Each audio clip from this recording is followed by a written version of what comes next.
This experience was just getting a feel for Alabama again. And also, it was a great opportunity for me to hang around with the recruits and everything. The players were extremely they were fine and funny, and I talked to Najee Harris, who's from North Cal, and then also Tua, he's a great guy, and just seeing more of Alabama. That's the main part, just reestablishing the connection I have with all these coaches.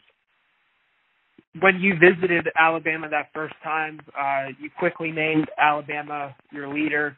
It seemed like things fell off a little bit as you started to visit other schools. You were obviously young at the time. And then on Twitter, you said on Sunday that you got that feeling back that you had in 2015. What did you exactly mean by that tweet?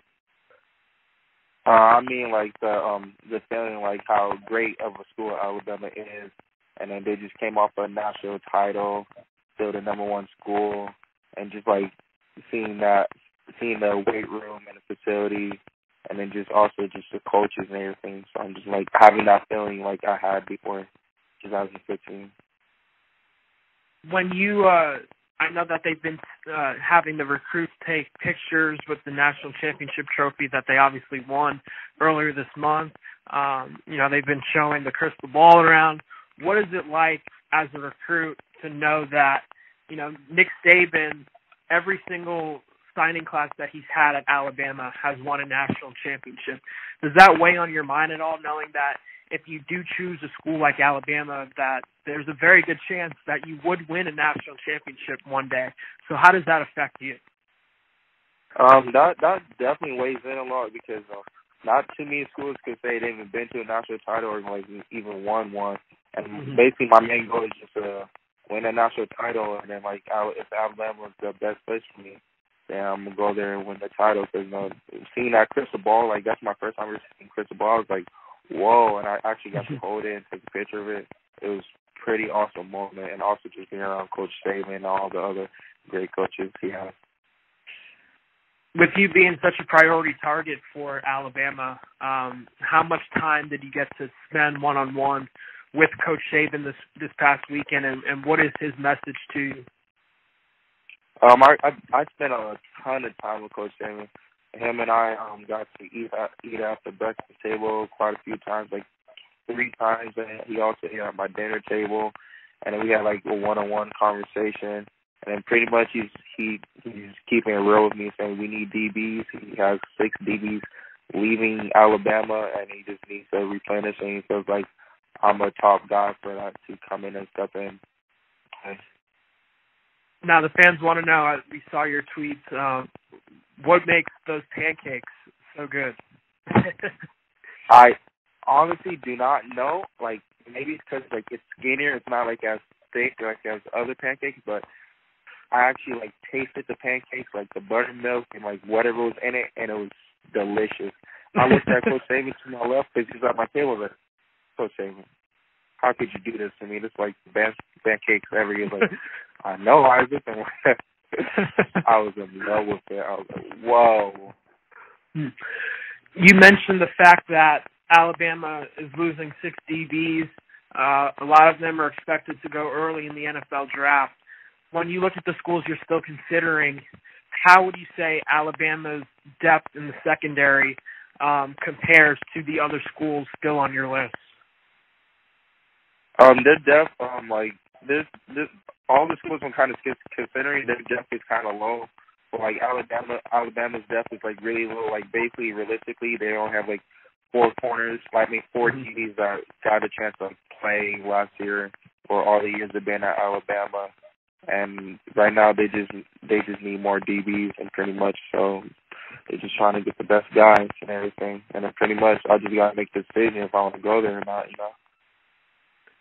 How would you describe new defensive backs coach Carl Scott? I'm sure you got to spend some time with him this weekend, as you guys have to develop a relationship pretty quickly with National Signing Day 10 days away. I feel I developed a quick relationship. He taught me a new technique. We were talking in a meeting and everything. Pretty much from my perspective, coach, I really like him as a DB coach, and also when he's like not coaching or anything. Just a guy to talk to. He's really nice, and he also has like NFL experiences and everything. I really like him. With Alabama hiring Coach Banks from Texas A&M, I know he was your primary recruiter when he was with the Aggies. How much does that help Alabama? Because I know that you guys were close at Texas A&M. So does that help Alabama at all, or does it impact the Tide's chances with you in any way?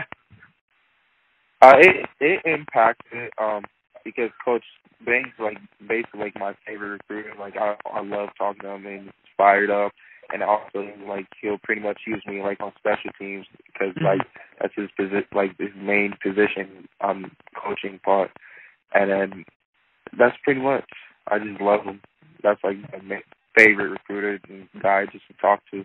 Even we're not talking about football, he gives me advices and everything on and off the field. What makes Coach Banks your favorite recruiter? You used that phrase twice in your answer. So what makes him stand out from the rest of the coaches who are recruiting you? Because it's not when we talk sometimes it's not always about football and everything. He asks how am I doing, and then he just gives me personal life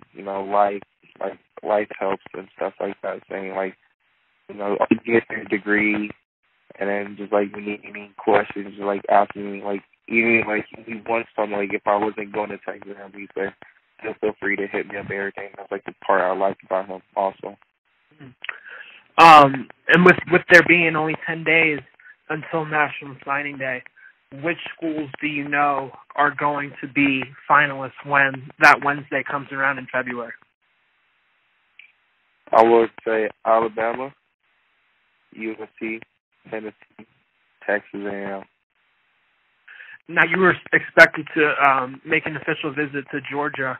Is that happening anymore, or is that done?